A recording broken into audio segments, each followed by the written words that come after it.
What's going on, everybody? This is AJ Capasso here from Coventry Circle Paranormal and Talking with the Source. I'm here with my good friend. Robin from Haffern Paranormal and Talking with the Source. So today on Talking with the Source, we have two awesome guests. They run a podcast, they run their own paranormal groups. They have a lot to talk about. Just had a super awesome trip. I'm going to let them talk about that.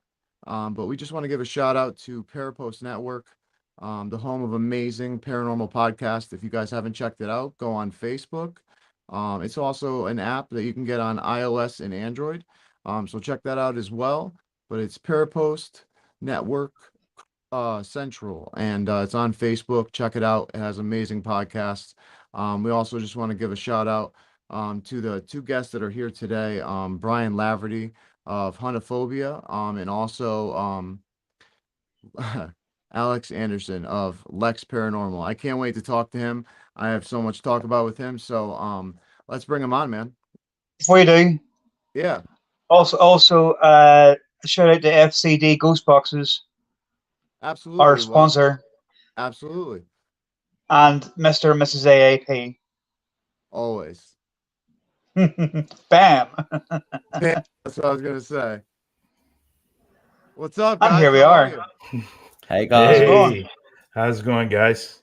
Good, good. How you guys been? Oh, amazing. Tired, amazing. Awesome, awesome. So, Robin, you want to ask the first question? I'll let you go first if you want. I talk too much. Well, a question that's been me and AJ have been having a good old chat about this, and I was wanting to ask both of you, Brian and Lex. A lot of people, when they're doing videos, are way into their editing part of it, and I was going to edit mine, but I was told by a lot of my watchers that they actually think that leaving it raw like I do, they think it's better that way. I just want to know what you guys think about that. Go ahead, Lex. Um, the simple answer for that is enjoyment value of people watching the video. If you leave it raw, and between investigation tests, there's a lot of talking between each other. There's a lot of reviewing stuff. You're walking around. It's a lot of dead space in a video. Yeah, And I think personally for me, when I watch a video, if I'm watching a lot of dead air and a lot of nothing, I turn off. And that's probably why we do that's why editing is important. You edit to the key moments, even bits where nothing happens, you still put that in, but you edit it to remove all that dead weight that you don't need. There are a lot of investigations. There's a lot of paranormal investigation videos that I watch where they would probably be a lot bigger and a lot better if they did do the edits. Because otherwise, for the best part, some investigations you do about 6 to 8 hours of filming, and you get 10 seconds of evidence. No one's going to sit and watch an 8-hour video for that 10 seconds. You need to kind of just progress the story along a little bit through the edit without manipulating the evidence. That's the most important thing. You can pinpoint, edit to different tests, cut out all that middle bit where you're discussing what you're going to do and all your breaks and stuff. But it's just about the flow of enjoyment for the video and to make sure that people aren't turning off before the actual evidence is being shown. yeah, Yeah, I agree. I always look at it in a way where you and it's simple, and I was told this as well as what you said, Robin. Try to leave as raw as you possibly can. But again, I agree with what Lex said, but you have to have a starting point, and then you're building, and then you're coming back down. And it's kind of like riding a roller coaster ride. And that's kind of what you want your videos to do. Is you want it to all of a sudden go at you and then come back, and then go at you and then come back. And I think that really makes for a better video. I think like I've seen a lot of videos myself. I think one of the biggest issues that I find that a lot of people do in a lot of their videos is dead time. As Lex mentioned, they're putting in a lot of dead time that they don't need to put in. I think if you're doing a 4 or 5 hour investigation, your video should only be about 30 minutes long. yeah. Now, with saying that, if you've captured a lot of evidence during your video, obviously you want to show that kind of stuff, but then you might want to get into maybe a two-parter rather than a one-parter, you know? So I think there's a fine line. There really is a fine line in what when you're doing a video, and you got to be careful you don't cross that, because people will tune out really, really super quickly. There is a couple of people on YouTube that I don't, and me and Lex know who they are, but and there's a particular individual that, you know, who does something almost every time he puts up a video, something happens within the 4 to 6 minutes. Now, we all know that he's not legit. He's more of an entertainer than a paranormal investigator, as they're now saying. But he's smart. He's smart the same way, because doing that, you're hooking in the viewer as well. And now, I do agree with Lex in a way.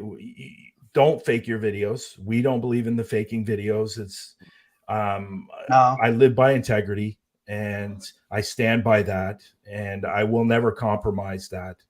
And for example, last year, me and Lex did a Through the Lens episode on betrayal and fakers, and I had an incident with somebody that I was working with that tried to fake the video, and I took the video down because I won't put the video up. And that video was actually supposed to go on Paraflixx as well.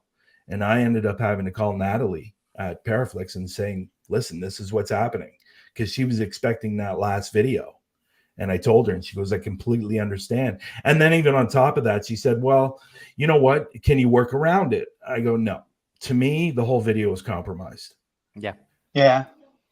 And I just want to touch on the editing part again with your question. Well, first of all, let me just add on to what Bryan said about the other person that we both know about who has this thing. I did a test once where when I was uploading videos, I put this person's videos on 5 different screens and different videos on each screen. I press play at the same time, and at the same time frame in all videos, something happens. So it's in 4 minutes, it's in 12 minutes, it's in 18 minutes. And it's a very clever strategy to use, because people switch off before anything happens. Like if I watch a video and nothing's happening for 5 minutes, there's a chance I'm going to turn the video off. So statistically, people are engaged between 18 to 22 minutes. If the video is interesting, if you're good on camera and you're putting out a good video, 18 to 22 minutes is probably your statistical standpoint. And like when people put out hour-long videos, like unless it's children watching them, they're not watching an hour-long video. They're skipping forward and stuff like that, or they're coming out of it completely. So you want to try and get into that time frame. But there's nothing wrong with doing part 1, part 2, part 3, part 4. You don't want to. Yeah, I've started doing that. You don't want to go probably past 4. And like for me, I don't go past 3. 3 is kind of where I stop.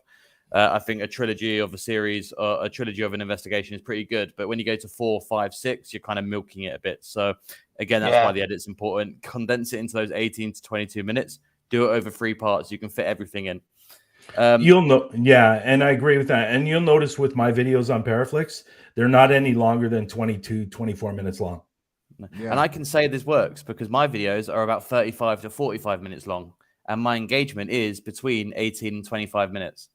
So I'm losing. And bear in mind, the best parts of my investigations are usually at the end, because that's how the edit comes across, to put the bigger bits at the end.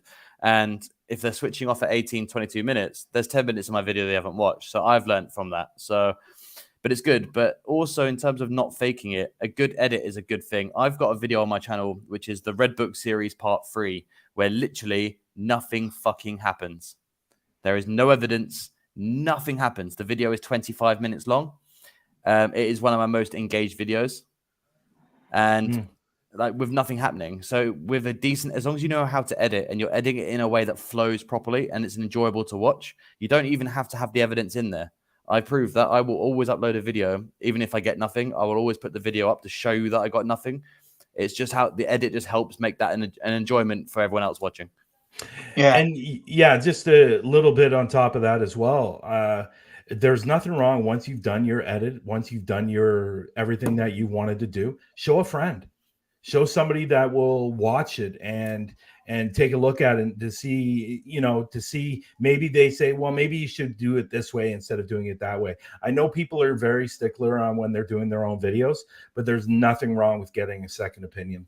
I send stuff to No, Bryan when videos. I send stuff to Bryan. No. Like, how's this? He's like, that's a good bit. All right, cool. Let's work it. And Bryan is the first one to tell me if my videos are good or not. Thankfully, they're pretty good and he enjoys them. But, Bryan gives me the same pointers. I think we're all in the game to help each other, and constructive criticism, despite it being criticism, is constructive. And the only thing that does, it makes you better. So definitely listen to people's opinion. Yeah. And you know what? We're in an industry where criticism is high. bad. Right. Very high. Yeah, but but you know what though? I mean, Bryan, I'm always asking you about things like about yeah, that. Like, yeah, for sure. Give me criticism. You're like, no, it's good. I'm like, no, seriously, tell me what's wrong. Like, well, no, what you sent me last night, that intro, that was good. It was good. There was nothing wrong with it. It's absolutely, it's great. I think, and this is what me and you talked about last night, AJ, was the intro. How long should an intro be? Me personally, I don't think an intro should go past 15 to 20 seconds. I would say 20. It's some intros they're going on for like a minute, and it's like by that time the person's already tuned out. If we're talking about intros, let me just also point out, if you have an intro where your cast of your team is in the intro, as soon as that intro finishes, do not spend the next 10 minutes introducing members of your team to the camera. Your intro did that for you. So don't do it again. A lot of teams do this. Lex, you're going down a path.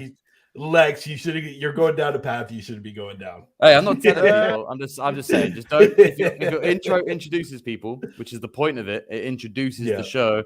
Don't spend the next 10, 15 minutes introducing members of your team because you don't need it. So this is, and it all comes down to dead space. You get rid of that bit. You've saved 5 minutes where you could probably add something better. So the intro is a key tool because you introduce your show. And it's true. Like I hate, like I'll be honest, I hate taking out stuff. I hate it because you spent 5 or 6 hours at the location, and you go, God, I don't want to take out that part, but really, I don't think the audience is going to like it.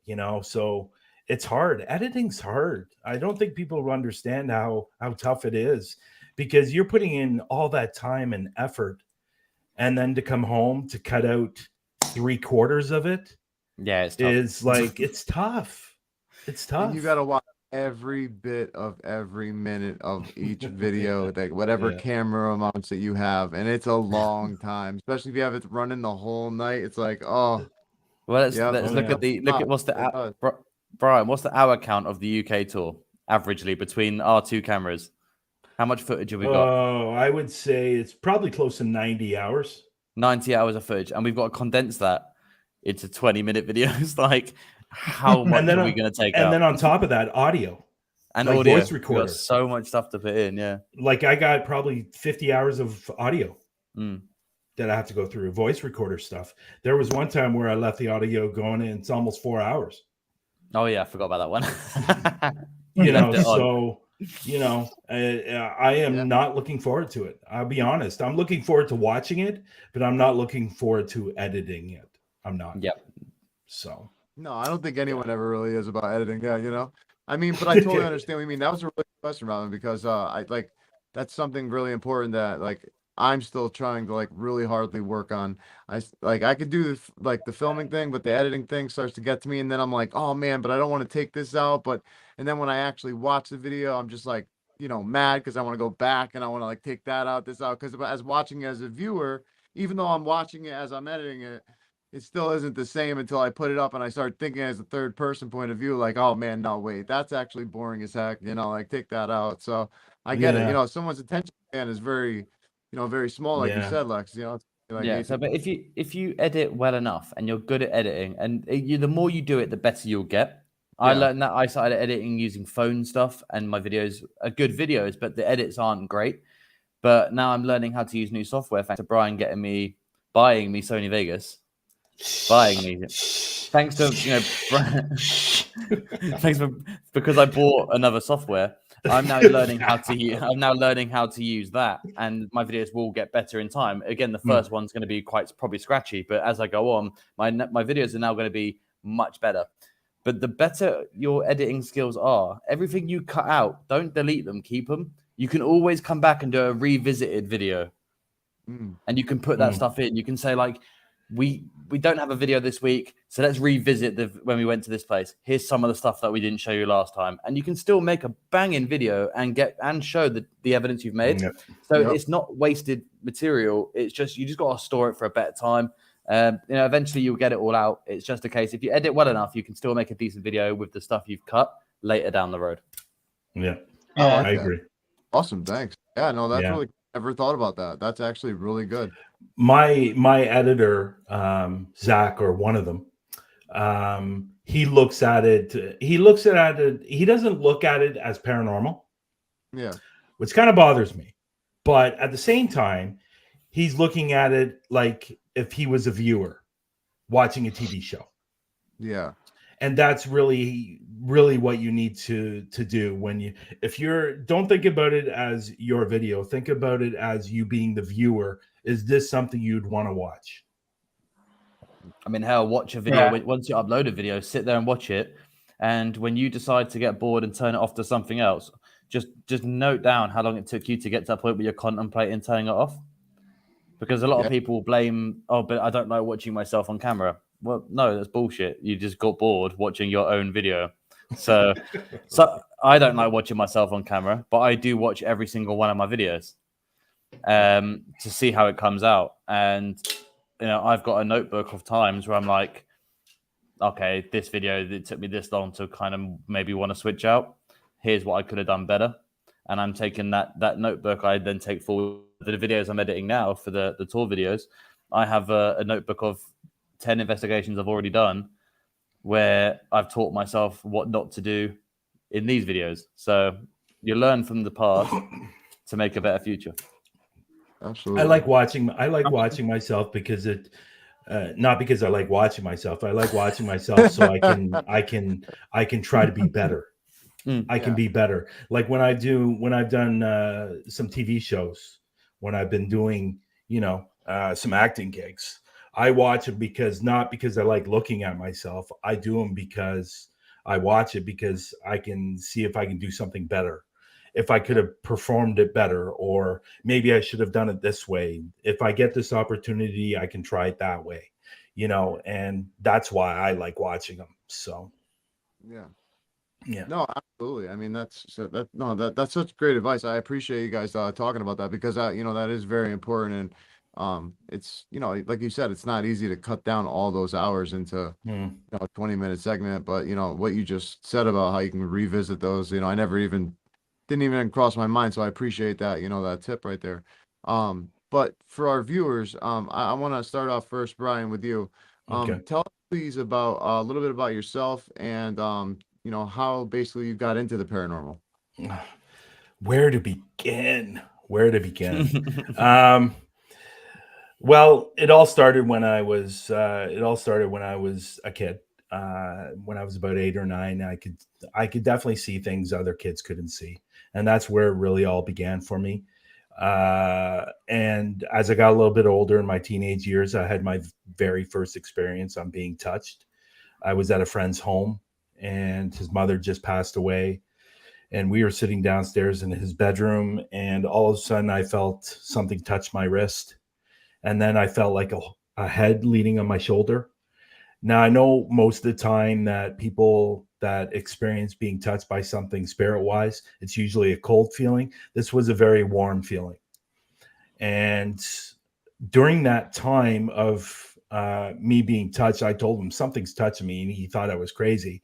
But then I looked to my right, and there was an actual indent in the bed, like somebody was sitting beside me.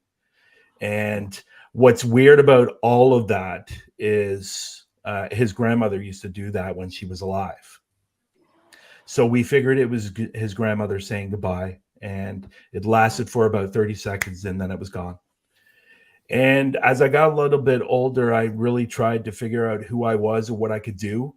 And I realized pretty well around that time. My abilities were, I could see them Yeah. like as a black shadow, and then Yep. as a something more on the negative demonic side, which I don't like using, but on more on the demonic side, it's more of a black translucent smoke that moves around very, very slowly.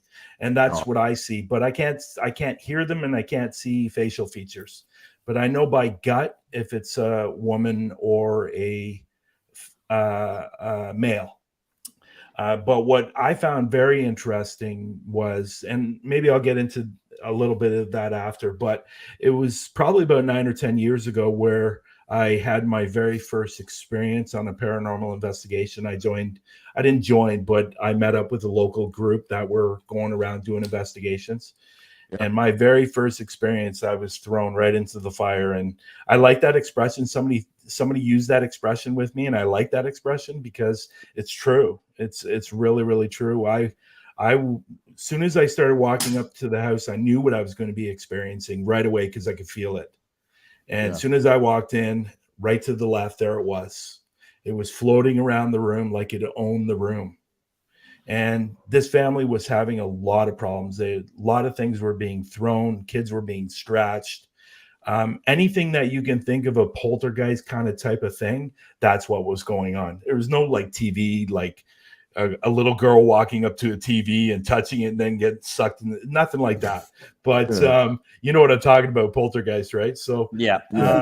so it was just a really, really bad experience for my very first one. But it was a good experience because I learned a lot when I did my very first investigation. But I always tell this part of the story because I think it's actually quite funny. About 20 minutes into the investigation, I looked at one of the guys and I said, listen, how long do we stay here for? Because at this point, I had no interest in being there whatsoever. Like, I'm the type of person, I know there's a lot of paranormal investigators out there that, you know, if they're encountering something like as negative as that, they want to stick around but me, I'm the complete opposite. I don't want to be around because I know what they can do. And when I was about 19, 18 years old, I had my very first experience with something demonic. And my friend, it was a house that was down the street from us. It was a very popular house that people go to party. And I knew something bad was in that house. I just knew it. I could just drive by it or walk by it or whatever and know something was wrong with that house. And so I was finally convinced to go to that house, and I was there for literally 10 minutes and I left. And then after I left, a buddy of mine was severely scratched. And it was so deep, it was bleeding. Well, he was sick for about 3 weeks after that, and he lost about 35 pounds. Oh, and he was already a skinny guy. Eventually, he got over it. Eventually, whatever it was went away. But so about 10 years ago, I did that investigation, and that's where I really, really started getting hooked on it. Like, I was always interested in investigations, but I just never did it. Yeah. I knew what I can see. I had the type of family that didn't believe in that stuff. They thought people were crazy that could see stuff. So I kept it quiet for a very, very long time. Yeah. And again, it was about 9 or 10 years ago when I first got into my very first investigation. And that's where it all started. Wow. Excellent. Yeah. It's crazy how time has changed, and now it's so like out in the open. You know what I mean? Yeah. So like, talk about it Yeah. now, and no one sounds like, you know. Yeah, if you wanted to get in any kind of information on spirits and ghosts, you had to go to the library. And to be perfectly honest, there wasn't much in the library about that. So this was before the internet. And you know, so you either learn by, you know, reading a book or two, or just listening to other people that were doing it. So yeah. Absolutely. Well, thanks, man. I appreciate that. So, no Lex, tell us a little bit about yourself. So others, for anyone who can't tell, by the inflection and the way I talk. I'm from England, so Yeah, I made that mistake because listen, I don't want to talk about it. Right? I'm stupid. Hey Lex, how was it when you went to the UK? Well, pretty good. I've lived here for 29 years. Yeah. No, it's It's all good, man. It's all good. so We're all having a little bit of fun. Yeah. Uh, So yeah. I'm a British paranormal investigator, but I'm also very new at this. I think September 2019 is when my first video went up, and that's when I met Bryan on Twitter for the first time. But I would say I was probably mostly a believer for the majority of my adult life. But in my younger life, I was brought up in a religious way, so I wasn't allowed to kind of believe in it. And so I never did. It never really crossed my mind. So I was friends with people that were doing urban explorations and taking photos of abandoned buildings and stuff. And one day I was 17, so it's 12 years ago, and I got a message like, "Oh, there's a group of us going to this asylum. Do you want to come with us?" And I was like, "Yeah, why not? I'll come take some cool photos. It'd be cool."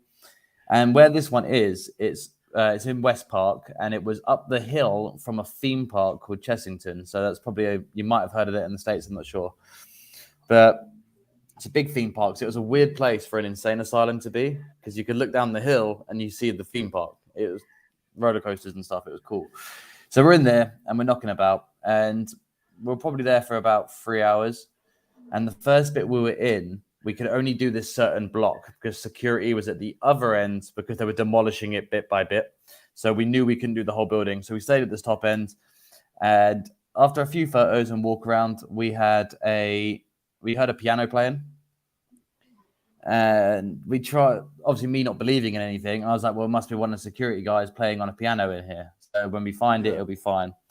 And then we found a piano in a kid's ward, and the piano was smashed to pieces and it wouldn't work. Like you could press any key and nothing was happening. But I put that down to, I was like, well, there must be another one in a different part of the building. That's all we heard. It's nothing crazy. Then we got to a little bit later on in the day, and there was children laughing in the kids' ward, which there weren't kids around. There was just us and the security guys. So that was a weird moment. I couldn't really explain it, but I just chose to ignore it. And then, but the kids' ward was the weird thing. So Bryan, I've told Bryan this before. I don't really have a sense of paranormal stuff. I don't feel something and then, like Bryan sees them, I don't have any of that. I'm just evidence-based. That's it. And when we was in this kids' ward, I was hit by this like massive wave of emotion, and I couldn't ever explain it. It was just a weird thing. I felt sad, I felt hurt, felt pain. So I had to leave the room. So I separated from the group. So they were going forward towards the exit. I stayed behind. And during this bit, I'd picked up a letter off the floor, and I'd read the letter from 1842. And it was about a letter to the family of a patient who had died. So I saw the letter and I was like, well, probably a good bet to put this back. I don't want to take it with me. So I went back through the children's ward, put the letter back. So then I decided to go back and meet with the rest of the guys. They're waiting for me outside. And as I'm walking through, hi, Dan. As I'm walking through, the windows are higher than me, kind of like church window height. So they're a bit high off the ground. And I could just hear the tapping on the window, like nails on a window. So in my head, I was like, that's security. They found us.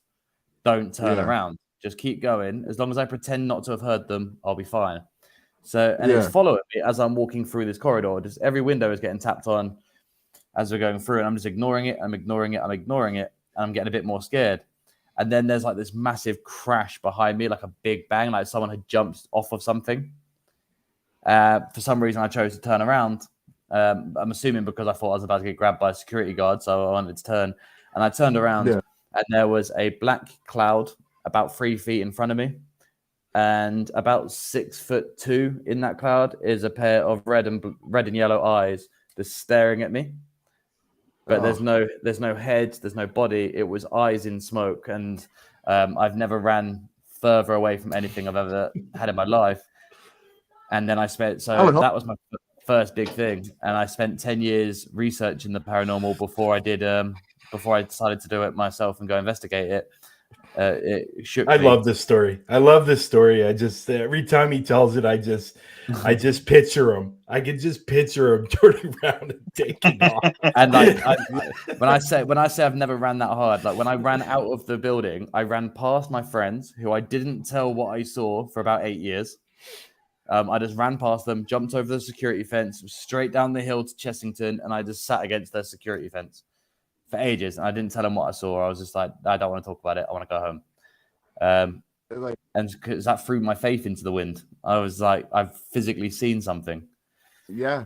No, yeah, you're absolutely right. You know, it's crazy. I mean, I've had an experience with that smoke type thing. Not that huge. I mean, that would scare the, daylights out of me, but I watched like it looked like smoke. There's no other way you can describe it. I mean, it's like a black smoking mass, and I watched my cat chase it around my bed, and I had a lot of weird experiences like that with that smoke, but I felt negative like that in that moment as well. So I know I didn't see no eyes, thank God, because if I did, I would have been out of that house.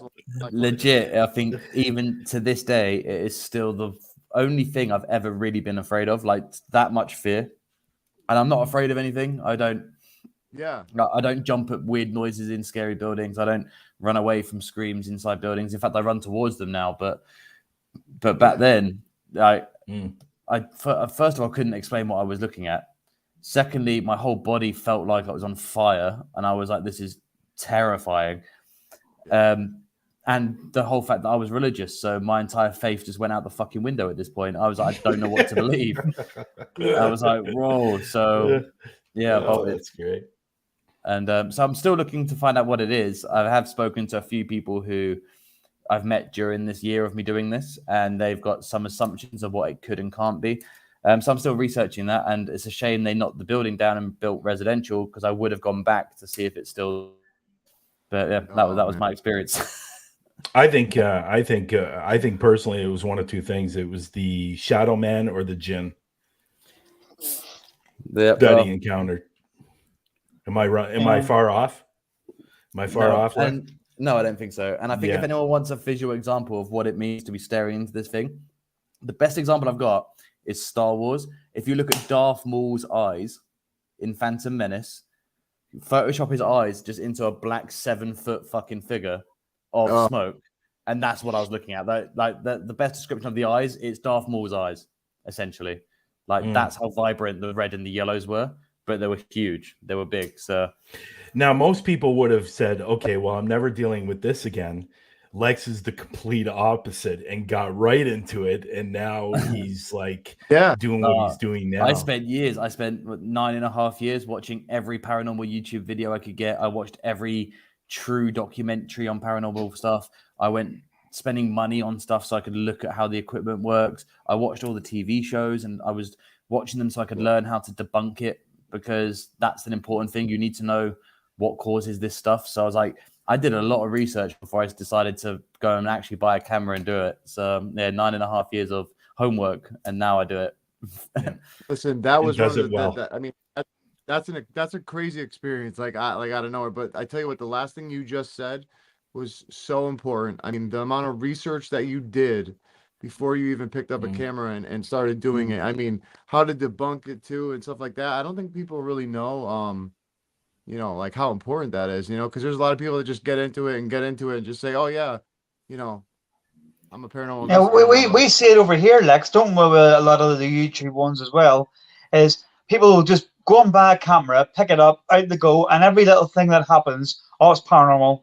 Every little noise, a building creaks, what it's like during the day if it's warm, they expand and stuff, and then when it cools down at night, and the creak and stuff, and you get that no matter where you go, especially if somewhere's falling down, bits of rock and stuff will just fall randomly anyway. But over here, there's a lot of people on YouTube, and it's paranormal. It's paranormal. That's what I get. There's a lot of stuff that people do keep using. I've always said it. I don't believe in orbs. I think orbs are fiction. Orbs are caused by 100 different things on a camera lens. So if anyone presents evidence to me with orbs, I automatically dismiss the video. There's loads. I taught myself how to do loads of stuff. One of the really important things I learned how to do was I learned how to find out if people are using masking techniques on videos. and how you can spot them in videos. So a lot of people do this where they film a room and stuff is moving in the room and you can't see anything moving it. But if you strip it back, you can actually see that they've just filmed 2 videos and they've masked half of the screen with the other one. And there are really easy key pointers to find it, especially with light. Light is a faker's best friend, worst enemy. Sorry, because you can't trick light on a video as easy as people think. So when you make the edit, you can always see where the light just dims or it brightens. Or so I taught myself how to do everything before I decided to become an investigator, because I know that someone's going to question the integrity of my video at some point. I know there's going to be a comment. And, I welcome them. If people want to debunk my videos, that's fine. But I've also said that if you're in the UK, I will invite you to come and meet me in a coffee shop with my computer. I will bring the SD card and you can watch the whole 9 hours of footage raw to find out where that thing is you think I was faking it. So I've made no secret on the thing that I'm very open about it. I have a really big thing against people who fake videos. Yeah, so have I. I have a big respect for this field, and faking it is it diminishes what we do. So I'm more than happy to discuss my videos with absolutely anybody. That's awesome. That's awesome. That's awesome. I've had a few comments on TikTok as well. People saying that you're faking. And I said, listen, send me your email address and I'll send you the full footage. Mm-hmm. Yeah. And you tell me if I'm faking it or not. So so it's because I find if you catch something and nobody else has caught that, because I spoke to AJ about this a lot of times. Lex, again, you'll know being over here, and it's probably the same in the US and in Canada. But over here, it's competition, and I don't like that. There's not one person that if Lex goes out and does an investigation, and he captures something, and I see it, and I'll be the first one to say, look, well done, mate. You've got something there that nobody else has, or that very few people have. But over here, it's so much competition that it's like people will say, well, no, that's fake, and then they'll go out and try and do something like that and catch something like that, but then expect you to believe it. Mm. What's going on with the New Jersey channel? I was just starting to laugh about Okay, buddy, we see that you have a YouTube channel. It's all good. Yeah, I know. I don't know what I have. I just watch it laughing. I'm watching your face and I start cracking up. I'm watching because you know what I'm thinking, right? I was going, what is going on? I know exactly. How many? That's why I'm trying not to laugh. But oh man, New Jersey channel. We see you, NJ. We see you. We got you. Yeah, you got me. New Jersey channel. What's going on, my friend? We were just laughing. It was a funny joke that we had. But anyway, so Lex, what I wanted to ask you, man, was being over in the UK, and I always ask Robin this. I know he always tells me how much he just wants to come to America and all the places over here and stuff, but I always want to go over there because of like the history and the energy and tell me just a little bit like what is it like over there when you're investigating these places, like the energy wise and being in these places that are what you experience in places that are extremely haunted. I would, and I hope since Brian's visit, I think he can corroborate this. It's unlike anywhere else in the world. The energy is completely different. I think it's weird here. I've never come across something that I'm afraid of since that first time. I've never investigated a building where I feel like I'm in danger, and I've never felt a demonic energy. Hopefully one day I will. I do want to get it one time. Same way like I'd like to get scratched one time, because it's a rite of passage, really. But I've never felt that. I think the energy here is really different in terms of the type of hauntings we have. It's a lot of lost souls rather than entities and poltergeists. I think a lot of people are very quick to attach these labels onto a haunting. But here, it's a lot of family. It's a lot of singularity and events. One of the places that me and Brian went to was in my home, in my town of Milton Keynes. There was a windmill where we actually found that the woman who died in the windmill, her dad who owned it, and the 2 lovers who killed one another were all there looking after it together. They're just all there. They accept the fact that this is what they're here for. And that's something I don't see. Now, this may happen everywhere else. I'm yet to see it on people's videos. It's different, but I think one of the biggest identifiers of history here is being a central force in World War I and II, where Britain won the wars, but we took a huge death toll and loss to do so, as well as everyone else did. And the sites that we have to commemorate that, and the buildings that we have, the memorial stuff we have, there are shops that are dedicated to the history of this stuff, and a lot of those items carry connections. And I think that's something that separates us from the world in the type of energy that we have. I think a lot of the spirits that we get are brought into these places just by they're bringing soldiers' uniforms in, or someone's family has kept the medal from one of these soldiers, and it's just stuff like that. I feel like in the UK mainly, I don't think we have that much evil here. I think it's just a huge loss of life due to every war effort we've been a part of, regardless if that's when we attacked America, whether if that's when we conquered the rest of Europe or whatever. England has always had this big history of being the empire of the world, and I think our spirits really tell that story. Yeah, I agree. There's so much more history there than any place in the world, to be honest. I was just gonna ask, I was just, Bryan, like, for you being I'm not saying an outsider, but you don't live there, so I'll say outsider. What was it like being over there for you? You know what I mean? You know what? Lex is so dead on when it comes, no pun intended. As soon as I stepped off the plane, you could feel the difference than it is in North America right away. And I was experiencing stuff on these investigations, and Lex can validate this, that I was now seeing faces. I was hearing them. I was doing everything that I'm unable to do here. Wow. It was completely you even said it. different. Yeah. You said it. I think at one point, maybe midway through the tour, you said to the group we're with, you were just like, I don't know what it is about the UK, but everything that my gifts are exponentially heightened over here, and there's no reason for it. Yeah. Well, and I've told the story a few times. Fort Woodley was probably my biggest eye-opening of all the places, because in order to get into Fort Woodley, you have to go through these gates. And I can't recall if it was Joanna that I was standing beside, or it might have been Sarah. But as soon as I entered those gates, it was like 600 spirits came like all over me. Yeah. And that's what it felt like. I felt like I was being pulled in every single direction, and all these words were coming to me and that I couldn't understand. And that to me was like, I wanted to crunch in a little ball and roll away. I wanted to get out of there. But it was our last investigation on the tour. And again, the energy is completely different over there than any place in the world.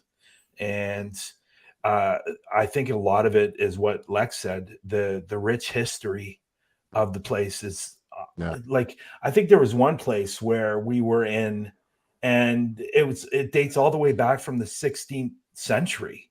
Mm-hmm. Yeah, that's crazy, right? And it's like you're standing in this place, you're going, oh my God, can you imagine how many people have, and I'm sorry to say this, how many people have died here?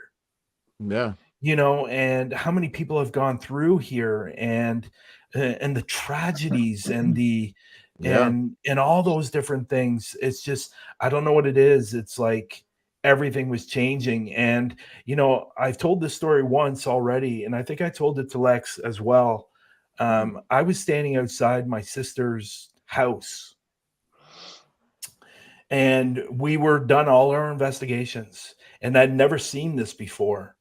And I was standing outside, and all of a sudden I saw it was something about this big, and it looked like a worm. Yeah. And it was floating around my legs, and it went right into my knee. And I later found out that is called a parasitic entity that I was experiencing at that moment. Oh. And it's not a good thing. Yeah. I will say it's not a good thing, but it's like stuff like that I was seeing that I'd never seen before. And it's crazy. And the UK was an amazing place, and it's something that I'm gonna obviously remember the rest of my life, but I will be definitely going back for sure. I think another cool thing that people, I don't think people see it a lot of when you do investigations in America or some other parts of the world, is the amount of foreign languages we got coming through. We were actually, I think it was at Don Styler's, and we thought we heard Russian. So we all started saying, we started Googling how to say words in Russian. Yeah. And we actually got a response in Russian on the spirit box. So Yeah. like, Oh, that's and cool. again, the amount of people that we have here, how many have been here, everyone that we've conquered, it's no surprise that we have like these bleed effects of foreign languages coming through. And I think that was a very important piece of evidence to catch, because a lot of people don't. I see it asked a lot on videos, like, why is it always speaking English? And I was like, well, it's not. We proved it. Yeah. Yeah. I mean, I did a mansion over here, and I caught a voice. Well, say I caught it in earshot. It didn't come out on the camera, but I turned to my mother-in-law, who's on my team. She's my skeptic, actually. And I turned to her and I said to her, "Did you hear that?" And she said, "No."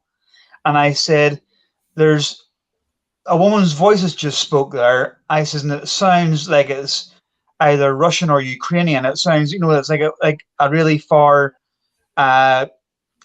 Eastern European." Yeah. And she says, "No, I didn't hear it." And I was like, "Right, well, I'm surprised you didn't, because it was quite loud." But obviously, again, she didn't. But as we were walking around that house, she happened to find a couple of letters lying, and she lifted it, and it was a woman's name, and the surname was like either Russian or Ukrainian. And I was like, well, that that would explain. And people will say, "Oh, well, you'll get the, well, you've walked around that house before the investigation and you've seen that." That's not how it works. I mean, when I'm doing mine and I get somewhere, I will do a quick walk around, but I'm literally, in that room. No, in that room, just all I'm doing is checking for like homeless or anybody that shouldn't be there. I don't I don't even go into the rooms. I'll walk down the main corridor and I'll just glance in, and then come out and I'll say to them, "Right, we're clear," and then we'll go in and we'll do the investigation. Walk-arounds are important. You need to know, if you're going to do a lights out, you need to know where you're walking, and the best Exactly. way to do that is to walk around it at the beginning and find out where you are. But no, it's weird. It's not something you see a lot of in investigations, is foreign languages, and I'm glad that we caught it, because it's definitely happens. I think people just cut it out of videos because they can't translate it, which I fully understand. Yeah. You don't want to make second guesses, but I think sometimes it is important to leave those bits in, because people doubt spirit boxes and stuff all the time, because the best way to know if it's always radio is if everything you get is always in English. And I'm like, but that may be true, but explain to me how I'm getting these words in Russian then. Yeah. And swear words too. Swear words too, yeah. I've never been able to figure out. Somebody said, well, the SB7 is not true because you're getting mostly radio. Well, I don't know any radio station. Until I was told to F off. You're telling me that they're saying F off on the radio station? I don't think so. At 8:30 p.m. in the UK. No, not gonna. The history part, though, I will say this, Lex, do agree with you on it. The history part over here is is phenomenal on some of it. Like, I don't know if have you ever been Pendle Hill? No, but I am planning on going there soon. Well, I've done it a couple of times. Pendle, the whole town around Pendle and all, because it's all rich in history. And even Lancaster Castle is another good one for it, because they were actually tried there, the witches. But so I did Pendle Hill a couple of times, and I also did a pub in the outskirts of Manchester that they were said to have frequented. It was actually supposed to be that old, and there was actually carvings in the woodwork and the window frames that were actually supposed to be witch carvings. And whether it was the Pendle witches or whether it was other witches, but this was definitely supposed to be done by witches. And I did say to AJ, my mother-in-law, she's the biggest skeptic going, although she believes in it, something has to come up and basically slap her before she'll actually say there's something there. She'll debunk more of my stuff than I will. But in this investigation, another woman who was with us was what we thought taken over. But obviously, we believed it because we seen how she was. But other people would say, well, no, that's not true. But then my mother-in-law was completely gone as well. We had to take her out.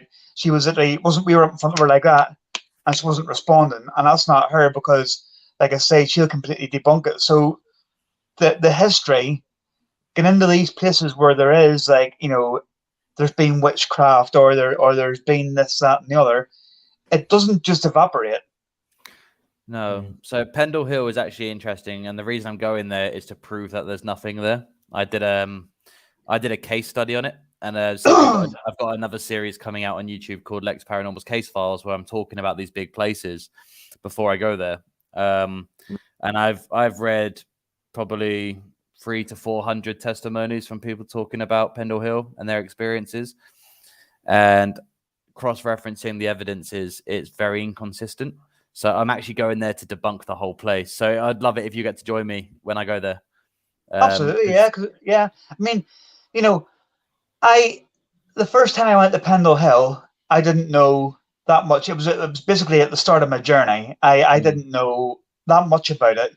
I'd seen Most Haunted had done it, and that was all I'd seen, and I didn't know much about it. When I didn't read up on it or nothing, when I got there, and a couple of names came to me, and I happened to mention them to my partner and my mother-in-law, and they were like, right. So they were obviously on their phones and stuff, and they're the name of some of the witches, and it's like, I didn't know that because I hadn't researched on it. Now, obviously, people will say, yeah, you have, yeah. I hadn't researched on it, so that's when I started getting intrigued in, because I thought, I'm given, first names and last names of these supposed witches that I didn't even know of, only because I was hearing them in my head.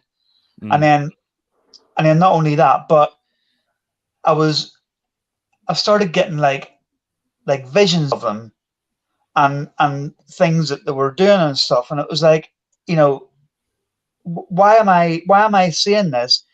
And there was a little graveyard it's just outside of Blackpool here, and it's a little church with a little graveyard, and there's like woods beside it with a walkway through. And I remember I went in there one night, again when my team went in, and there was a woman standing in there, and I thought this was really, really weird. And she was standing in among the trees, and I felt this overwhelming sense that I had to go towards her. And she was standing there, and nobody else obviously could see her. And she gave me her name and this whole history of her life when she was alive. So I obviously come back out, and I told all them what happened and stuff like that, and it was playing in my mind, and to the extent and the point where I felt I had to go back to that wooded area again because I felt that it wasn't all told. So a couple of weeks later, I went back, and the same woman was standing in the same place. So I asked her, and she gave me a completely different name and a completely different history, but it was the same woman. So I come out, and I was thinking, then I was even more confused. I was like, I don't know what this is. So a few weeks later, again, I thought, I've got to go back. This is doing my head in. So I went back, came across the same woman yet again, and she gave me a third different name. The thing is, and the third different history, the thing is, the third name she gave me was the name of one of the Pendle witches. See, the thing with that though is I could probably give you 8 names now, and I could probably get 4 witches out of it. Yeah. Without being connected to it. So the Pendle Witches is a fun story. I would look forward to talking to you more about this, because I'm debunking everywhere that Most Haunted did for season 5 and 6 of my channel. So I'll be going to every location they ever did. So I'd love it if there's any around you that they did, I'll do it with you. Pendle Hill, there's a lot of inconsistencies, especially with the locals. So I'll talk to you more about that closer to the time. But it's a very interesting place. I just don't personally. I think it's horseshit, the whole place. So hopefully I'm wrong. I hope I'm no wrong. filter. That's what I love about Lex. No filter. I hope I'm wrong. Like I say, it could possibly be. Yeah. All you have to do is you could do in 10 minutes of me looking it up. I found so many things that were false that I think people are using it. I think when the witches did die there, I'm not disputing that. I dispute a lot of the claims about it that teams have done. And I know some teams that have been there that aren't credible. And the fact that Most Haunted went there, who are also not credible. So until a credible source goes there, I don't believe in it. And by that, I mean me. I need to go and see how I need to go there and experience it. So I'm more than happy to have you and your team come out with me, though, because it would be really cool for us both. Absolutely. But, there's when a place is hyped up by a celebrity status, the chances are it's not real. And there's a lot there. So, but this is what the game is, right? This is what we're doing it for, to prove that it is or isn't. Absolutely. And I look forward to it. I agree. Yeah. I agree. Well, listen, My apologies for swearing, by the way. No, dude, listen, you're allowed to do whatever you like, bro. Like, I completely agree with you 100%. And listen, I'd rather you be yourself than try to be anybody else, because that's how I like it, you know? But what I want to do is, Brian, do you mind pulling up some of these clips for us? Yeah, from sure. The UK? So these are never. Go ahead, tell them about it. So basically, I got 4 clips. I edited last night, and for the show, and so it's which one you want to do first. Let me share my screen first. Well, I would say, can we do the one from 40s? Can we do that one last? Okay. Because that's the best one. Do. That I can do. And let's see here. Let me do the. Oh, wait a minute. I need to do this. Entire screen. Yes. Okay. I hope you're ready for these clips, guys, because one of them is fucking phenomenal. I'm excited. So what I'm going to do first, let's do the, you know what? We might as well go for the gusto here and do the mausoleum first. Yeah, cool. So you talk about the story while I'm getting this already, Lex. Okay, so the mausoleum was just outside of, is it Portsmouth or Southampton? Somewhere, I think it's near Havant. And we went, and the mausoleum's cool. It was built, there's a couple, I can't remember their names off the top of my head, but there's a couple, they built the mausoleum for the husband, but when he died, he was buried somewhere else. The wife actually ended up living 30 years later than that, which is really cool. But before she died, she had him moved over to the mausoleum. And annoyingly, the lead-based coffin was too big to fit through the door. So they're actually both buried outside the mausoleum. There's no one in the mausoleum. So that's a really weird turn of events. So we went to investigate it. And what we found with cat balls, that both of them are still there. They're both looking after each other. And we literally, it was probably not eye-opening, but it was definitely a really beautiful moment that we caught on camera with the questioning, using the light up cat balls and stuff like that, and the K2s. So yeah, and I think what's important to note is Portal to the Paranormal, the group that we were with, they actually said that they've tried to put the spirit balls on the stairwell and it's never gone off. What they've always done is put them in a kind of like a triangle on the stairwell, on the tree, one tree on one side and another tree on the other side. And the spirit ball always goes off by the trees, but never goes off in the stairwell. So this was actually pretty amazing as well. So let me just start this. Let me know if you guys can hear it. Everything's good.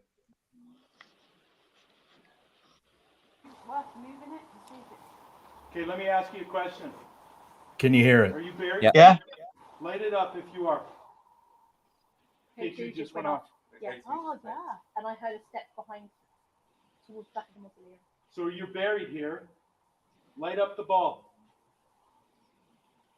Did somebody just go ooh? I just heard a woo. That's pretty awesome. Can you light up the thing at the top of the step? Do you like us unraveling your story? What was the man's name that was buried here again? Lawrence. Lawrence Shaw's story, and she's Emmeline. Lawrence was his first name? Lawrence. Yeah. If your name's Lawrence, light it up.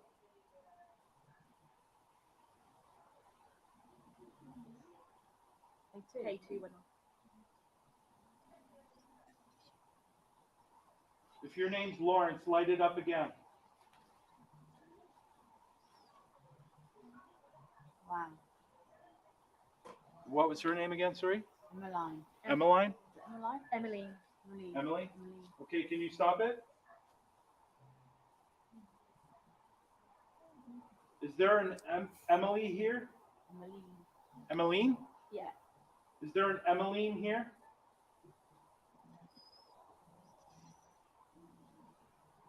Wow.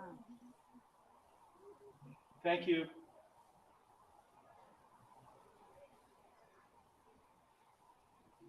Is Emmeline buried here?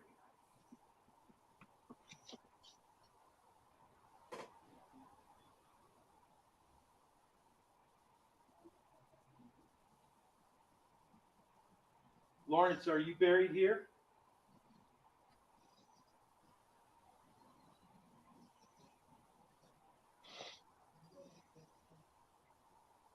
Is it true that you were buried somewhere else and you came here to get buried here?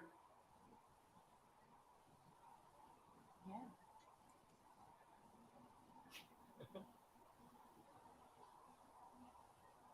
Are you two together? Oh. Wow. Oh, That was really That's good. really Immediate good. response. Yeah. That was brilliant. Right. It's kind of romantic, isn't it? Right? That's incredible. Everlasting love. That was incredible. That's so sweet. And the And K2's the going off K2. as well, man. Oh, it's made me feel all I- fluffy. I absolutely love that video. That See, is you can't dispute that, can you?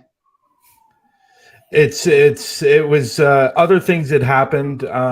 I actually gone through a little bit of the video. We did capture some EVPs on the microphone as well, and the whole segment there is just validating the story of them two being together.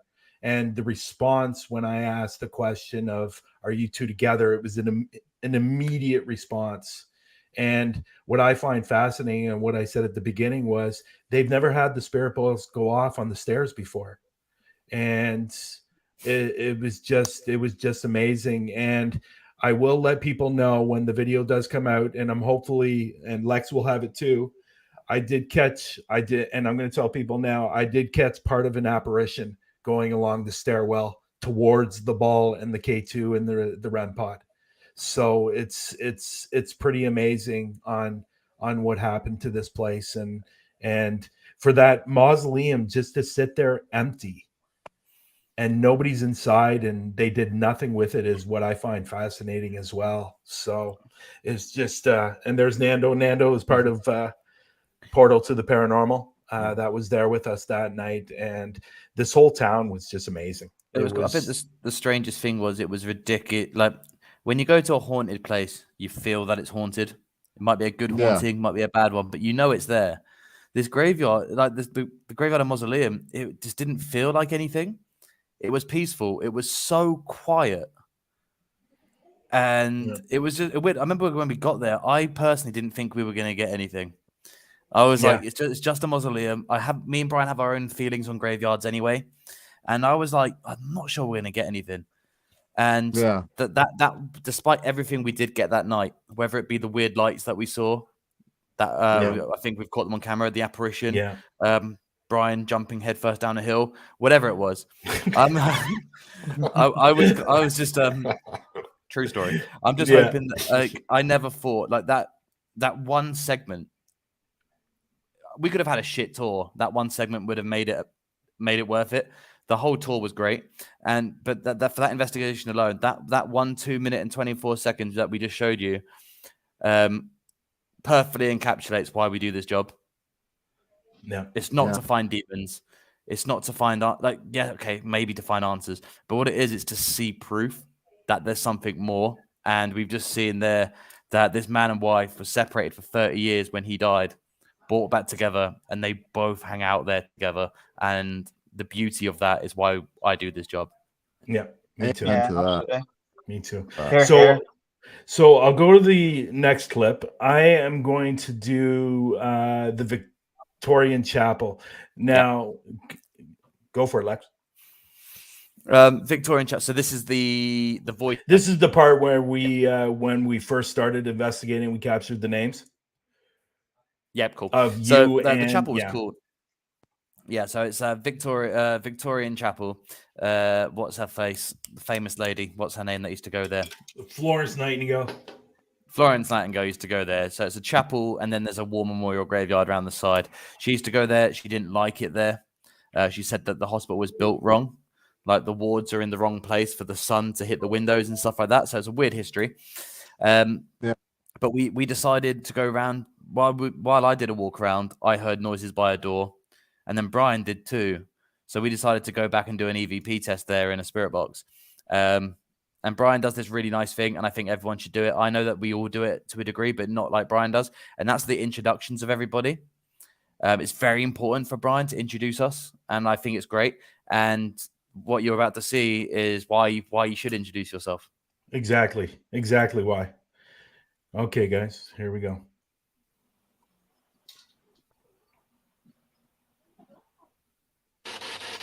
So I have this device in my hands, and what you can do is you can speak into it. We'll be able to hear you. You can tell us anything you want. My name is Bryan. This is Lex. You said Bryan. Was that Bryan it just said? I thought it said Paraflixx. Now I'm just gonna go back Did you here say for a Bryan? minute. This It is actually said Lex. You can tell us anything you want. My name is Bryan. This is Lex. You said Bryan. Was That's that pretty Bryan cool. it just said? I thought it said Paraflixx. Did you say Bryan?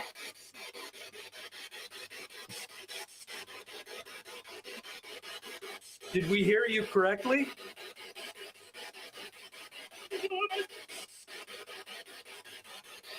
Can you tell me your name, please?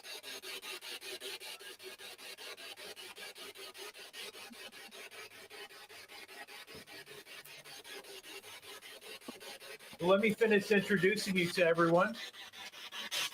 There's Nando. There's Rosie. Nando! That's Nando. Introducing you to Yeah, everyone. There's Nando. There's Rosie. Nando! oh, that was cool. Like of all the names to get out of it, to get Nando Yeah, that was awesome. Yeah. is special. It's Yeah. that like saying my name was cool enough, but to hear Nando's name come through straight away. Yep. Introductions are vital, man. They will introduce themselves to you. Yeah, Oh, and that's why I do it. I've always done it from the beginning. I've always introduced myself. I've introduced anybody that's around me. I think it's just important. I think it's just a sign of respect. And I think that's why a lot of times I get the captures that I do, because I'm giving out that trust that they can trust me. And that's why I introduce myself. And I think it's important, as Lex said. Absolutely. Yeah, Absolutely. So this one is pretty cool too. This is Sherwood Forest. Lex asks a particular question, and the response we get is incredible. And I don't think we really need to get in what Sherwood Forest is about. I think everybody basically knows. If just 2 words, if you don't know what the forest is, Robin Hood. yeah. So Not me, by the way. actually, it's funny. It's funny. Earlier in the evening, when we first got there, we were standing around this massive tree that's about 1,000 years old, or it's over 1,000 years Over old. 1,000, yep. Yeah, it's just an incredible. I put some pictures out on Facebook and Instagram and stuff like that. It's just, to be perfectly honest, the pictures don't do it any justice, because this tree is massive. So we got some really, really good hits on the SB7 around the tree, which we thought were very, very intriguing. But we get to a certain part of the forest, and I'll let you continue that, Lex. So I was told all the history about where we were going. I'm echoing, sorry. There was a so it's split into multiple parts. We had the Sherwood Forest Robin Hood bit, and then further down there was a apparent Viking settlement. So this is why I wanted to change the direction of the discourse to the Viking side. Okay. Okay, here we go. Are you hiding from us? Are you hiding from us?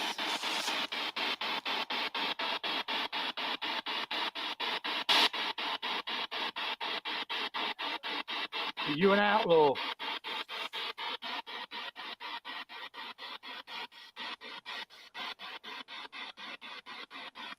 Are you a part of the Viking settlement camps that were here? Of course. Yeah, of course. Of course. Yeah. Wow, that Are was you a part clear. of the Viking settlement camps that were here? Of course. Yeah, of course. Of course. Yeah. That was so good. Thank you.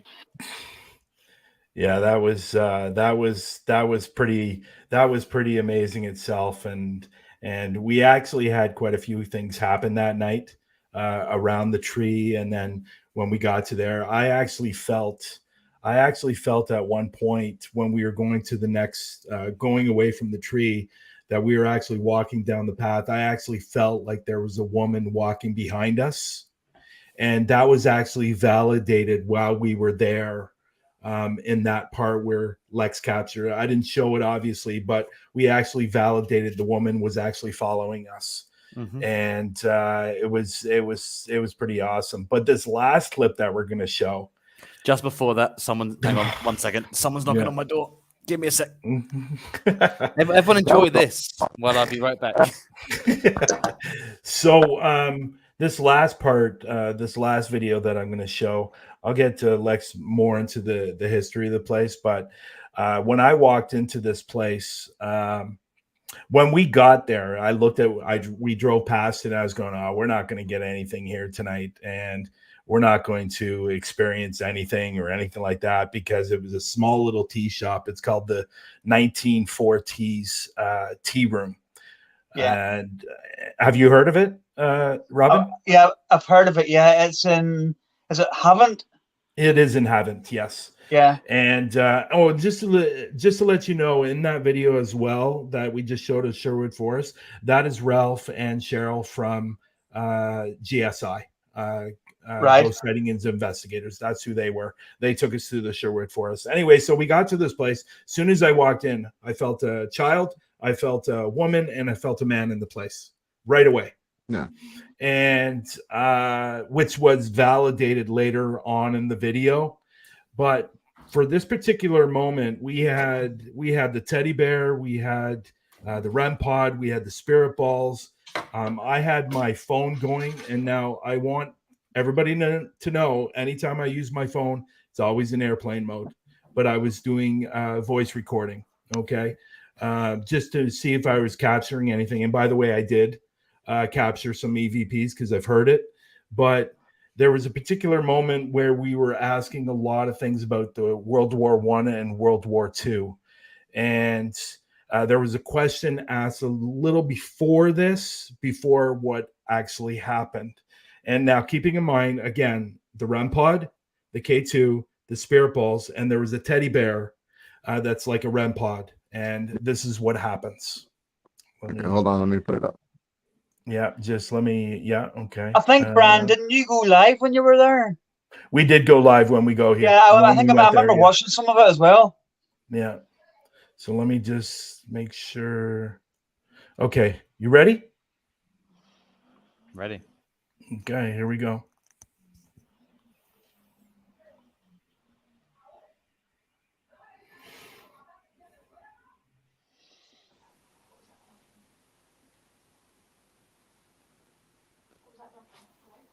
So you can actually see the K2. You can actually see the K2 start going We off. just heard a large thumping upstairs. So we heard nothing in here, like very faint nothing. K2's going off now in here. What was that? What was lit up then? Just turned off. The phone. Phone. Oh wow. Look at that. Oh. Catballs. Okay. Oh my And the god. foot's going Okay. on as well. All of it's going on. Got REM pod and the balls. Wow. That's I mean, it's fantastic. cool. That was. Thank you. Catballs. Okay. Oh. Oh, wow. Look at that. Oh. Catballs. Okay. Oh my And the god. foot's going Okay. on as well. All of It's it's going on. Got REM dude, pod it and was the balls. right as you walk over and touch the phone. That's fantastic. That was. Was Thank that you. you over here on the Thank you for right? touching it. What's that? Sorry. Was that you right there walking over that was Yeah, you that touching was it? me walking over to Yeah. the phone just to make sure the recording was still going. Oh no, And I love how you were walking towards it and it went off and then you like jump back and like step back. That was great. yeah, Like- yeah. Like I was on the adjacent side, so I'm directly filming the table from the left, and it's just weird to see you see the same thing where Bryan jumps back, but the fact that we had all the lights off except for like these little lanterns around the room, so the whole room just exploded in these red and blues. It was crazy. Oh wow. And you know That's awesome. what's really cool about that as well, I believe it was Sarah, Rosie, and Joanna that were in the other room doing something with I think they were doing something with the Ouija board, were they not? Yeah, And the K2 was going crazy when all the lights started going off in the REM pod. The K2 was going crazy with them as well, and everything just lit up like it was a Christmas tree. And it was just an amazing moment. And I will say, with all the locations that we were at, that one surprised me the most, and probably was one of the best investigations that we had, because we captured the man, we captured the woman, we captured the little kid that was there, and everything was validated on what I felt. And have you guys was really cool? Have you two heard of the glass and marble? No, I No. haven't. So this is a test. We did it here that I've never done. Bryan hadn't done yet, but Portal to the Paranormal do it, and I've actually got mine up there. They gave me a glass and a marble. Bryan's got one as well. And the idea is so what they use is really cool. They use these marbles that you shine a UV light on it that lights the ball up green, so you can see it in the dark. So they put it under a glass on a table, make sure it's flat. And you put it in the center of the glass, and you basically, the same way like you would in any test, you call out and you ask them to move the ball, which is now underneath a glass, so we can't touch it. So we've all got our fingers on top of it, and we ask it to push the marble to who it'd like to speak to, and without any movement, the marble shoots to the other side of the glass and points towards Sarah. So that was the first one. And for anyone who think like everyone like, yeah, but what if the gravity was off? I was like, yeah, but we tested it. It's been sat there in the middle of the glass the entire time, and then it moved over. And then there's another weird bit which I've got on my camera, and I can't wait to put in the video, is when we're asking them to turn the ball without pushing it, you can see the marble underneath is doing this. Yeah, spinning in one place. Awesome.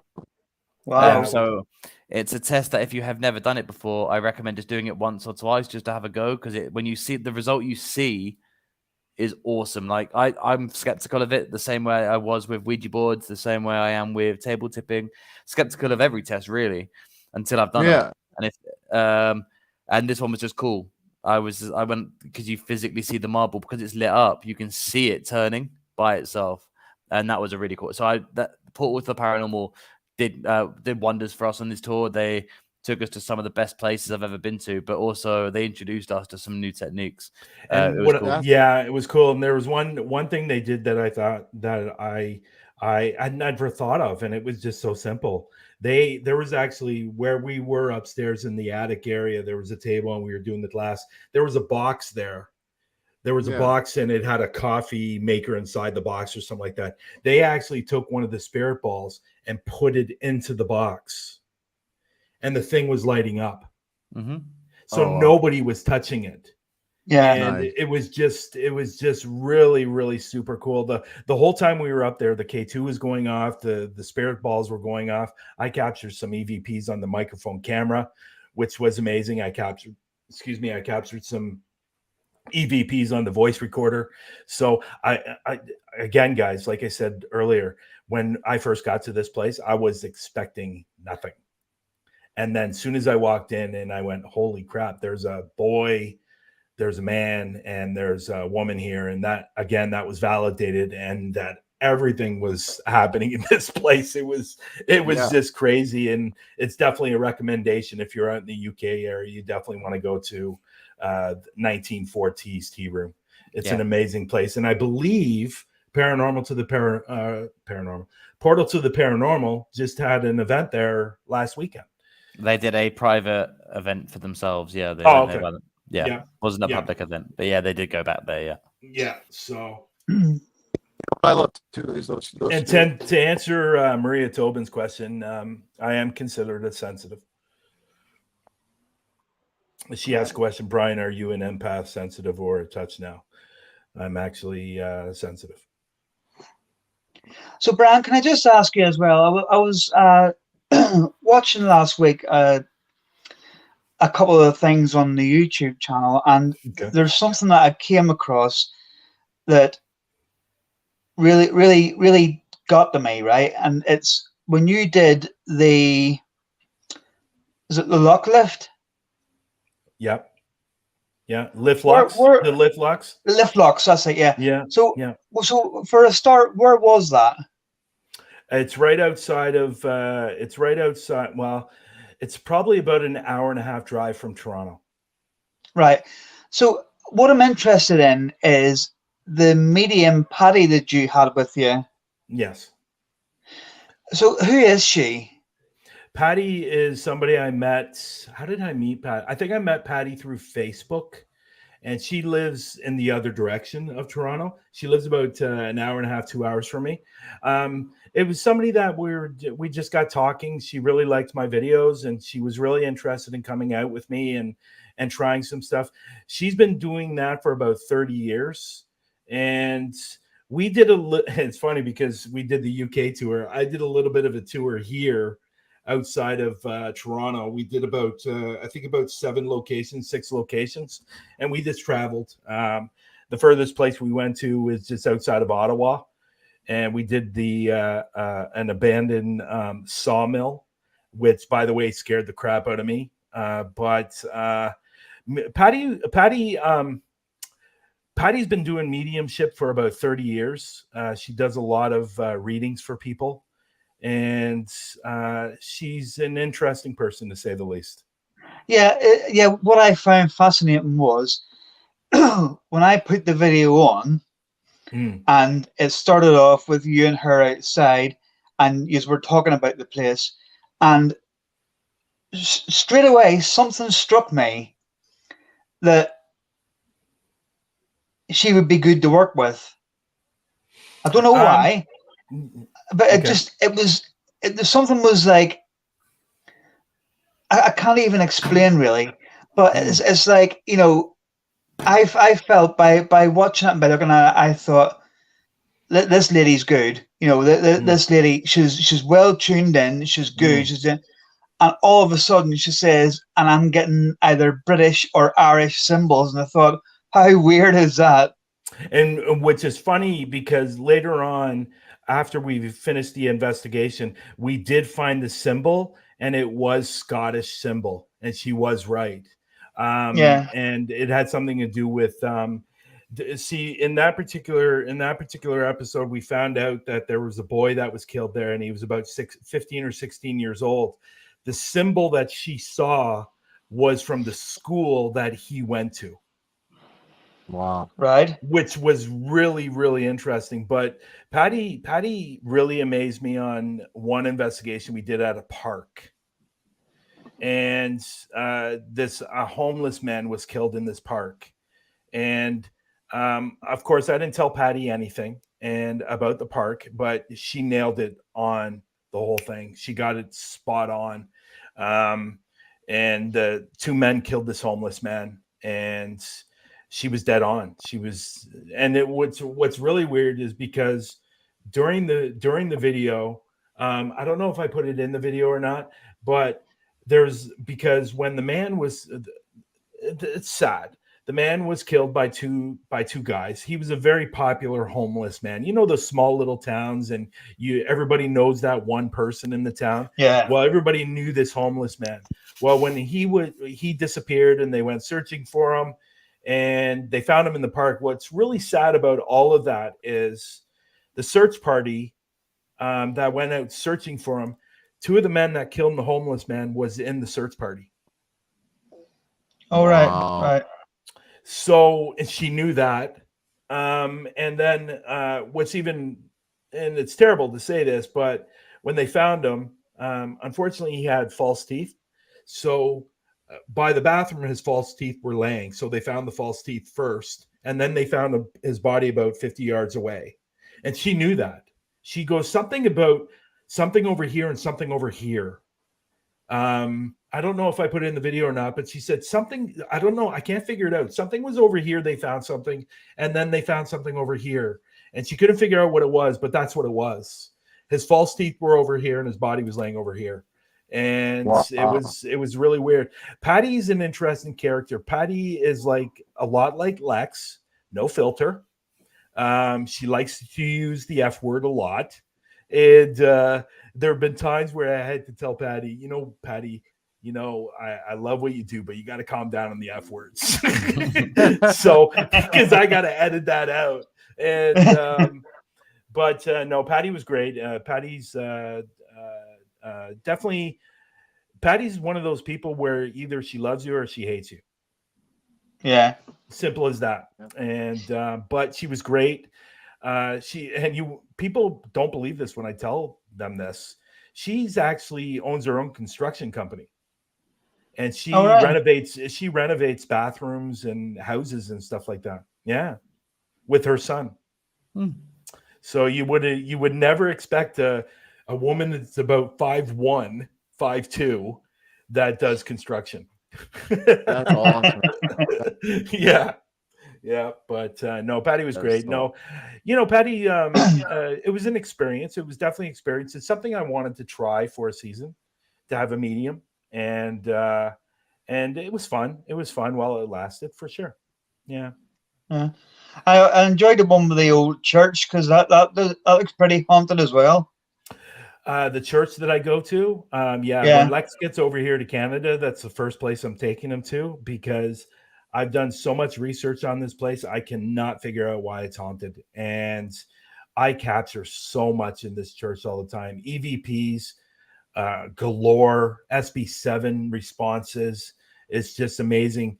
And I'm just waiting for the day when I do go in there that I'm going to capture an actual apparition, because I know it's going to happen. And I think it was phenomenal with the SB7, though, when you went to the piano and you said, "Is this going to wind you up? I'm going to play this." And as you put your hand over it, said, "Don't touch that." Yeah. And the same thing happened with Jay too. We had a book thrown at us in a video, and Jay is my son's friend, and he wanted to check out the church because he saw the video, and he went there. And I don't know what it is with Jay, but Jay's a ghost magnet. They come to him like no tomorrow. Like, as soon as he's in a place, they're boom, boom, boom. They want to talk to him. And but that church is, and you know what the funny thing is? That church was just a find. It was just a find. It was something we just stumbled upon. And it's been an amazing, amazing place to investigate. I can't wait till Lex gets out here. Double D. He's going to enjoy the church. Unfortunately, it's full of mold, but and they're not going to tear it down because it's an historical site, so they can't tear it down. So it's going to be there for a long time. Now, if they ever sell the property, Jesus, I would love to buy that and make that a spot where people can go to investigate, because it's amazing. It's an amazing. Is it near you then? Yeah. It's about a 35-minute drive from me. Yeah. That sounds like a great place. Me and you were talking about it, I believe, before. Like last night, the other night. But I would love to check that out, because it's funny because the thing that was the reason so far of why you think it was haunted. Say again, sorry. I didn't. You cut out there. I said out of all of the research you've done, you can't find a reason why you think it's haunted. No. Other than the church has been there since 1875.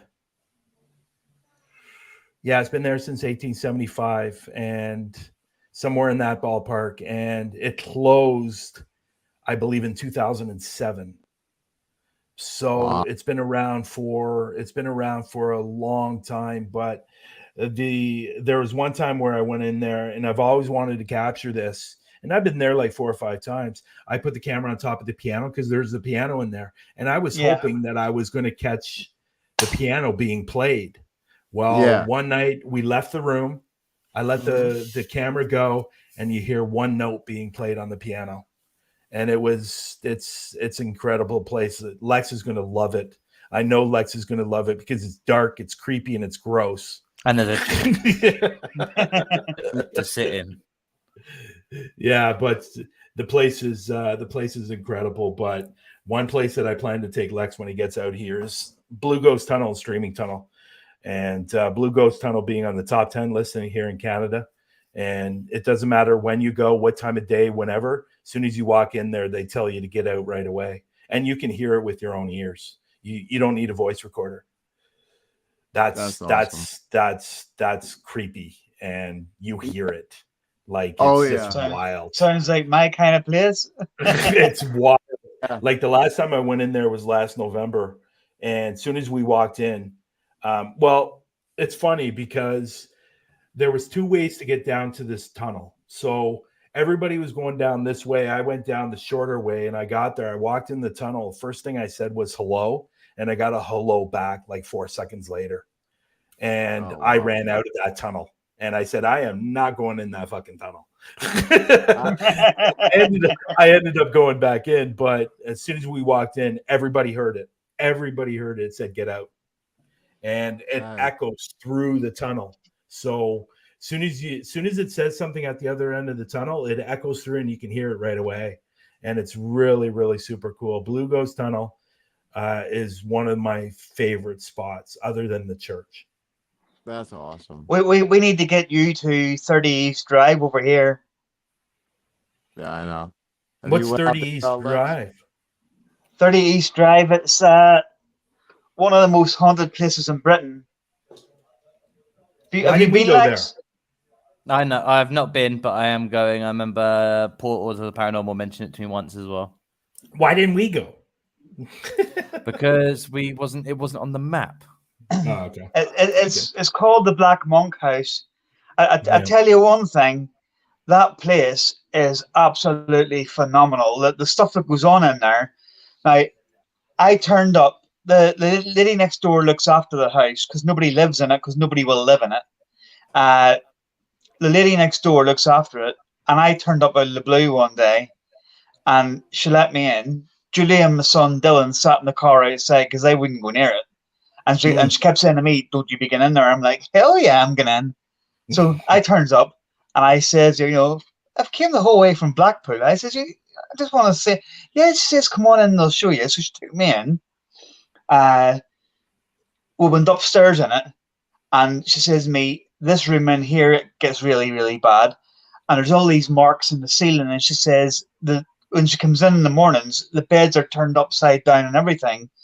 Well, we went into the room, and I was standing beside her, the only 2 people in the house, because she didn't even know I was coming. And all of a sudden, there was marbles, coins, everything coming out of the wall towards us, missing my head and hitting the wall behind me. Oh, wow. Honestly, you close the door, the bedroom door, which was a little girl's room. You hear it locked tight, so when you push it, it won't open. So you've got to put the handle down to open it and go in. So you close it tight, you knock a door and say, come on, open the door for me. And the door just swings open and the handle doesn't move. Yeah. I'm sure there could have been so many more places that we could have gone to in the UK. Me, Lex, and the rest of the groups like Portal to the Paranormal and GSI and the Patrol, we all had a great time. And I think we did pretty good. We hit 11 spots over 14 days and over 2,000 miles of driving. And it was just an incredible time. And what I loved about most, and I've said this before on other shows, what I loved the most about all of it is that I got to be with some great people that I learned a lot from, that have become really, really super good friends. And that's what's important to me. And the investigations are great. The the finding EVPs and all that's great, but meeting those people was amazing. Well, next time you're over, let me know, and we'll. Yeah, for sure. For Yeah, sure. no, For sure, Rob. that is the best part about the paranormal, you know, when you get with the Yeah. right people. So I Yeah, definitely I agree. agree. I agree. So I one should last turn off the stop sharing, eh? There we What go. one thing I wanted to ask you guys before we end real quick, because I didn't get to ask you in the beginning, but what since you wouldn't tell me earlier, how did you and Lex meet? Since he's all the way in UK, you're all the way. Yeah, you could Lex can tell that story. Yeah, let's hear the story, because I looked like an idiot before, not realizing that Lex with the accent, you know. So technically, there's like two stories. There's the one where we met, and then there's the one that we got to know each other. So there's like two. The one where we officially met was actually just before I released my first video. Like when I filmed it, I had like pre-upload nerves, and I was really like, to put it bluntly, I was shitting myself. I was like, I don't know if I want to put this online. It's not going to be really well received. I don't know how it's going to go down. And I remember I was just putting stuff on Twitter about it. And I followed Bryan on Twitter early when I was looking for these real paranormal groups. Like I said, I spent 9 years researching, so I knew who I was going to follow. And so I was going through and I was following all these accounts. And thankfully, Huntaphobia was one of them. So I followed Bryan. He followed me back. And I got a DM like the day I was uploading. From Bryan, who was asking me if I was nervous. To which I said, honestly, yeah, I have no idea how it's going to go down. And Bryan was like, look, it's going to be a good video. Like, I was nervous when I did my first one, but the first one's the hardest one. Like, I'm sure, regardless if you've got anything or not, as long as you've polished the video and it looks good, it's going to be a good video.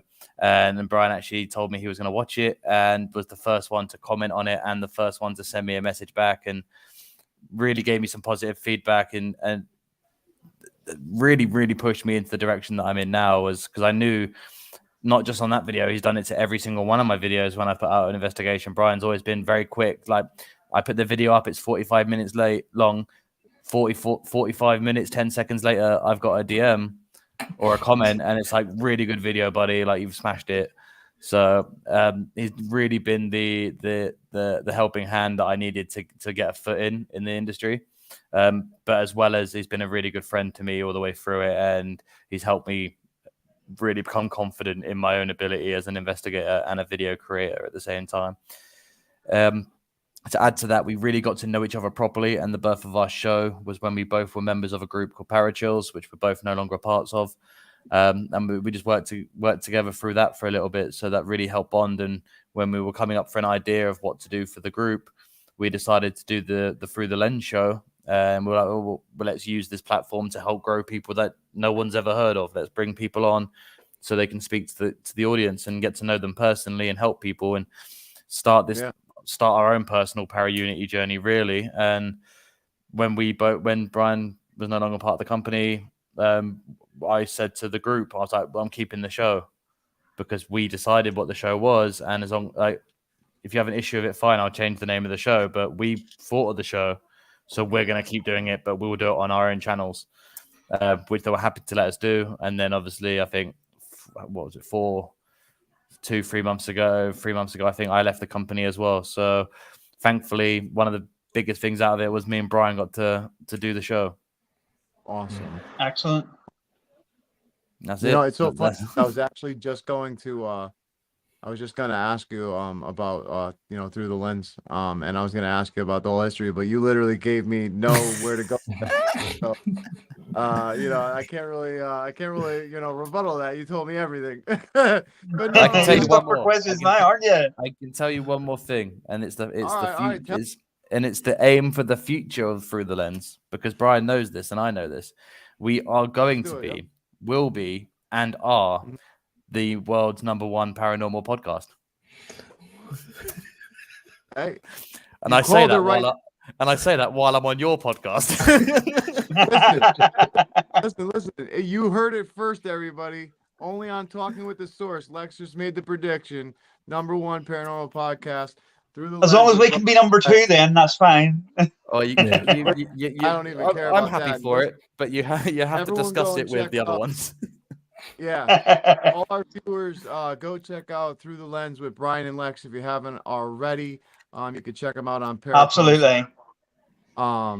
Check out everything they're doing. But guys, I mean, thank you so much for coming on. I mean, you guys, I want you guys to come on again because there's gonna be Thank so you. much I want to obviously talk to you about. But I think people may get sick of me talking for 4 hours, so I think I'll end it. Thanks for I've been having good. us. I kept my mouth shut. I'm doing good this time, you know. But No, you still. were great. You were Yeah, great. He's You were behaving both himself. great. You Yeah, I'm both were behaving great. And I appreciate you having us on. Not a problem. Me, I'm not going to speak for Lex, but I'm going to. I'm absolutely disgusted that I've wasted my time on this thing. You know, here's a list of all the things I'd rather do. Oh, nothing. It's blank. There's nothing on it. Don't worry. I've had a really good time. Listen. I totally ruined it within the first 5 minutes, and I'm like, "Oh, you're from the UK?" Like a complete idiot. It was just so good. You were so Talking to confidently you with asked the me. accents I talk to Robin and like, all day long. I love it. It was just the confidence of which you asked me how my trip to the UK was. It was just the confidence was good. I really enjoyed it. Yeah, I had to have What it really confidence, was, Robin. Lex, what you should have said I was, was like, I'm gonna look like such an idiot when I say this, but. what seriously, though, Lex should have thanks for making said me was, laugh. so AJ, when did you move to the US then? Yeah. I could have played it off. I could have pretended I was from anywhere else. Everyone at work, people at work think I'm from Australia, which is really weird. I Yeah. don't know where they're getting that from. You know what's That's so funny. funny? I didn't want to say it, but I swear to God, at first I thought the accent was a little Australian, so I'm like, I don't know. Wait a minute, but he kind of sounds a little like how Robin, so I don't know, you know.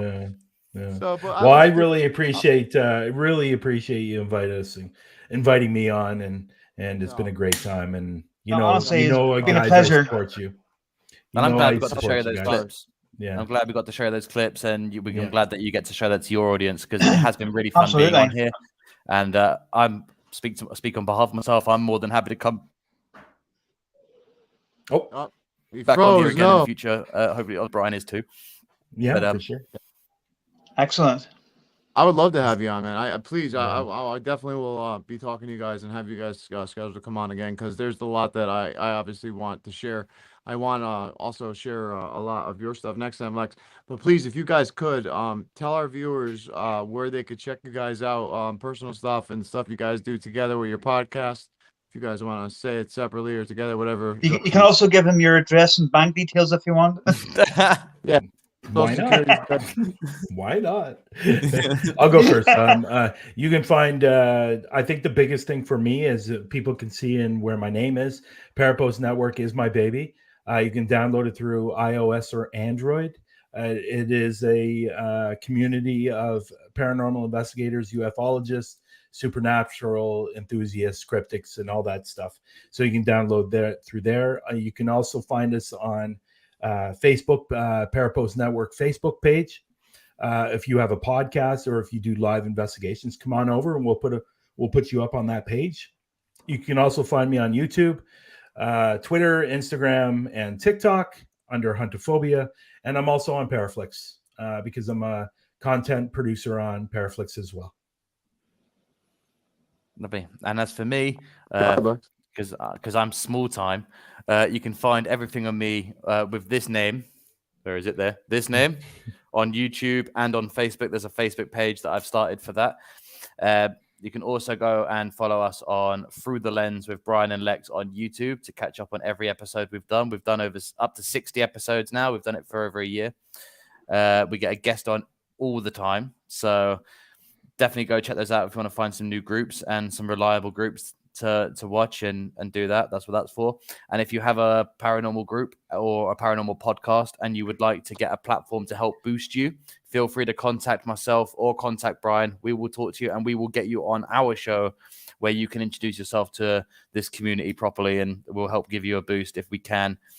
And don't feel shy to ever contact me and Bryan about anything. We're happy to answer questions all the time, and we're happy to view. If you have a video you want to send us, or you're just starting out and you want someone to watch it and give you some feedback, me and Bryan are happy to watch those videos, man. So check us out on there, and obviously Lex Paranormal YT on Twitter. I tweet a lot of stupid stuff, It's also the same name on TikTok for stupid stuff. So feel free to follow me on there too. Thank you very much. Absolutely love Excellent. it. Thank you guys. It's been an honor to have you guys on. I absolutely love Oh, it. man. And Absolutely I love has, your yeah. show, guys. I love your show, guys. Thank thanks, you man. for having us. Thank you. I feel I the just same think- way about you guys. I just thank you guys for touching on what we started with, which was completely totally random out of nowhere. Thanks to Robin. But on the editing side and about your journey, Lex, about being being nervous about putting that first video out, and I think that's really important to people who are really interested in this work. I believe get into it, but have good intent, like you said. Don't do the faking stuff because obviously it's totally disrespectful to everything in this field that it stands for. But I think you guys touched on a lot of awesome stuff. So I just want to say thank you guys again, and we will definitely be having you guys on. So, Definitely. Thank you very much. And the Thanks, fact guys. that I am actually totally random. yeah, exactly. But, Thanks, all right, guys. guys. Thank you so much, man. I'll talk to you guys soon. No problem. Thank you. Cheers. Thanks. Bye. See you later. Yeah, man. So, I'm so super pumped. I was so happy we got to see that never before clips, man. That Brian, I actually literally was talking to him last night, and I'm like, "Oh man, can we maybe see some clips?" And he's like, "Oh, I got the perfect thing." So those are never before seen clips that will be on the new seasons of Huntaphobia on Paraflixx. Also, like I said, head over to Parapost Network Central Facebook page. For amazing paranormal podcasts. If you have a podcast like Brian and Lex said, or you do live investigations, reach out to them. They can help put you on the page, get you started with everything. But what'd you think, man? Tell me, what Oh was yeah, what's your yeah, opinion? yeah. It was amazing. Yeah, good to have him on. Absolutely. Oh man, and what we talked about, like, it's so funny because that's not the way that I thought the conversation was gonna start and go, but you threw me a curveball and I loved it because it ended up Well, perfect. yeah, but what it was, right? It was actually because we always start off with the same thing, and we've talked about this when you and me have a one-to-one chat. We You're always right. start off with the same questions, and it makes it sound like the podcast is scripted, and it's not. And that just proves it because I thought to myself, I'm going to start Yeah. with something completely different. Yeah, and you totally got me. You totally twisted it up. I was It, trying to. it ain't hard, AJ. It ain't hard to get you. No, you're right. It's not. No, you're right. You're right. Just check Well- them out in Hartford, Connecticut, on the street corners on a Friday and Saturday night. Oh my God, only you, my friend. Well, and anyway, thank you to the thank you to the viewers that have watched this. We really appreciate you. Shout out again to our sponsors of FCD Ghost Boxes. Matt Barron, thank you so much, my friend. Amazing show, guys. You guys did it great, and love Brian and Lex. Really appreciate you. We're gonna be pulling Matt on soon too. So he doesn't know that yet, but he just found it out. But anyway, thank you to the viewers, and go ahead, Robin. Coming up this week, sorry, AJ, before you go, coming up this week, we have Jared Tracy on Saturday from Pasadena Paranormal on the podcast. And then the following week, we have Matthew Sorgay on a Friday. And then the following week after that, there we have Mr. and Mrs. AAP. There you go. You heard it first. That's the next three for now. Yeah, we unfortunately haven't been able. I'd be honored. Matt just goes, "What, Leffellow? I thought you want views about him coming on." Joking. I'd be honored. Well, thanks, Matt. I appreciate that. Absolutely, Matt. Thank you for announcing that. The reason why it's not posted in the event page on the Facebook is because Facebook has, for some reason, restricted our event thing, which is really stupid. It's been like that for the past month, but yet nobody knows at Facebook why.